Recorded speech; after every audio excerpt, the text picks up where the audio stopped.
ये सृष्टि भाभी के तरफ से ये गीत मैं कह रही हूँ। बात इनके दिल की, लेकिन गा मैं रही हूँ इनके तरफ से। कि कहे तो से सजना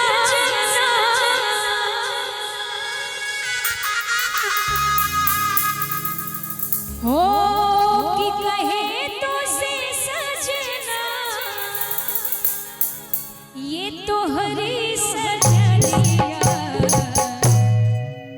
पग पग लिए जाओ तोहरी बलिया में, पग पग लिए जाओ तोहरी बलिया।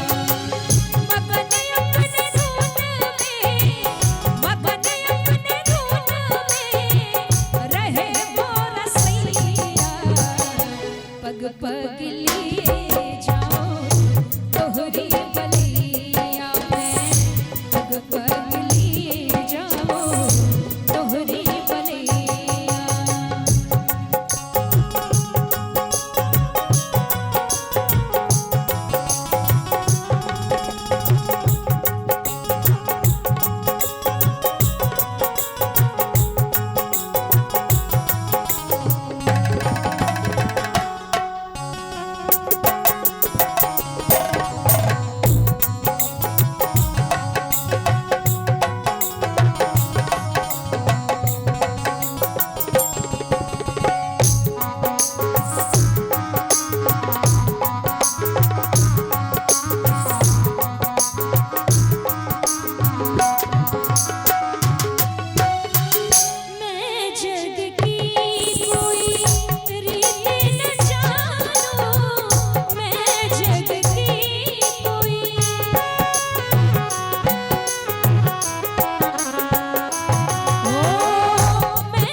पग लिए जाओ तोहरी बलिया में, पग पग लिए जाओ तोहरी बलिया।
पग पग लिए